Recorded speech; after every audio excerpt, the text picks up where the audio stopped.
Hello everybody, welcome to what will be the first video on this channel. I am making this video to demonstrate how DXVK performs in the terribly optimized PC port Grand Theft Auto IV. Over the years, there have been many attempts to optimize the game, whether it be through command line arguments or mods. However, nothing comes close currently to DXVK. Today's specs are an Intel i5-8400 clocked at 2.8 GHz with a boost clock of 3.8 GHz, 16 GB of DDR4 RAM clocked at 2133 MHz, and the GTX 1660 Ti with 6 GB of GDDR5. We're going to be using the highest settings to see how the game performs, and then move down to a mix of high and medium to see if there's a sweet spot for visuals over FPS. If you don't know what it is, DXVK is basically a Vulkan-based translator for DirectX 9 games. You know that GTA4 basically runs in Vulkan, and it's also able to make use of cache shaders. And in this video, we are going to be taking a look specifically at DXVK 2.0. It is a recent update to DXVK, which has many new features, but more notably, it nearly eliminates stutters on shader compile, which GTA4 suffers from immensely. To begin with, we are going to be setting the graphics to completely high, everything maxed out, and although it says 800 by 600, we are actually playing at 1440p. Now, the reason that GTA4 is such a bad port is because they never actually cared to optimize the game for PC like they did for, the Xbox 360, and it's just kind of ran bad on everything apart from, like the Series X where it runs pretty decently. Even with like having an RTX 3070 with a high i9, the game will still run relatively poorly in comparison to someone who's using older hardware. They'll get like a quite stable FPS. It doesn't really make any sense, but as you can see at the start here on the max settings, we're getting about 11 frames per second on that 1% low, which is incredibly bad. That means there's a lot of stutters going on. And as you can see by the frame time graph, it's kind of all over the place. However, we are making it up in a busy area right now, getting a stable 54 FPS around with an average of 62. Looking at the skyline there, that decreased FPS a little bit, but the 1% lows are still looking relatively bad. Frame time graph is okay. Compared to the Xbox Series X, it's kind of lackluster in what you get on PC, considering the amount of raw power that we have, which doesn't really make any sense because the Series X is literally just running an emulator, which in theory would make it worse. I think Microsoft has kind of got the emulator nailed down there. But with DXVK, we can see that there isn't as many stutters.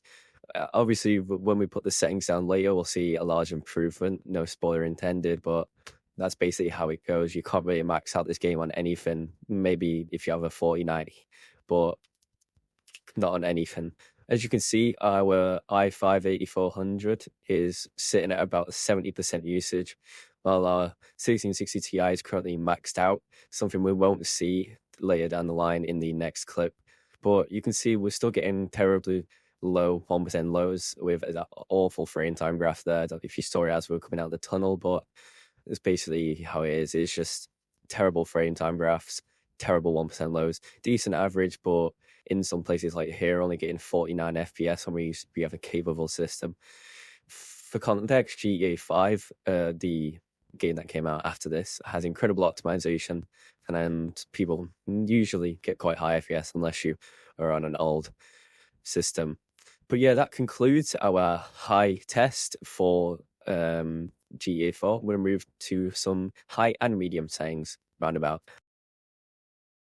Okay, so we've just loaded back in on GTA 4, and I've just set the settings to a mix of medium and high, changing the sliders down to about halfway, which is this is a sweet spot, and still running at 1440p.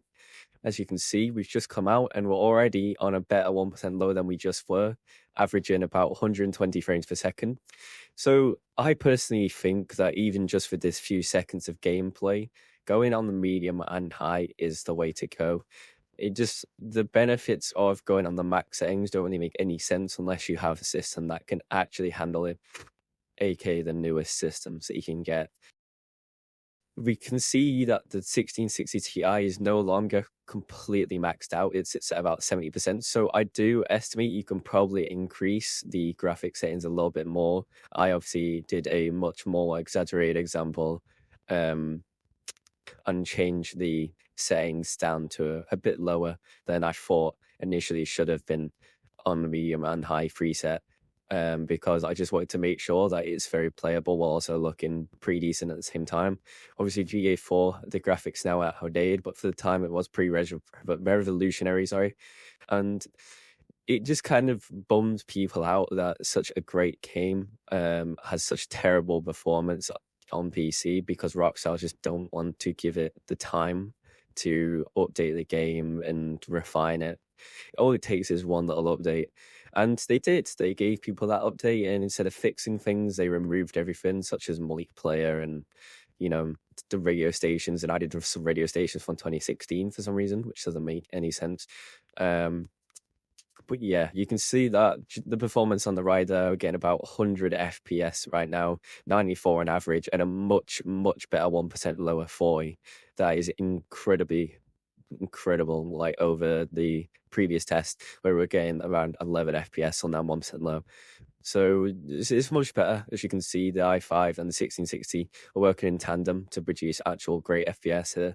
Whereas before the 1660 Ti, I was getting completely maxed out. So I estimate with a better graphics card, because this is a pretty average system. This is what like the average guy will use. I would have used a 1060, but I don't have one on hand. But it's pretty much what the average person would use. But yeah, that's basically it for this video. If you enjoyed, do like and subscribe, because it's my first video on this channel. But yeah, that has been me, and I'm gonna go. Goodbye.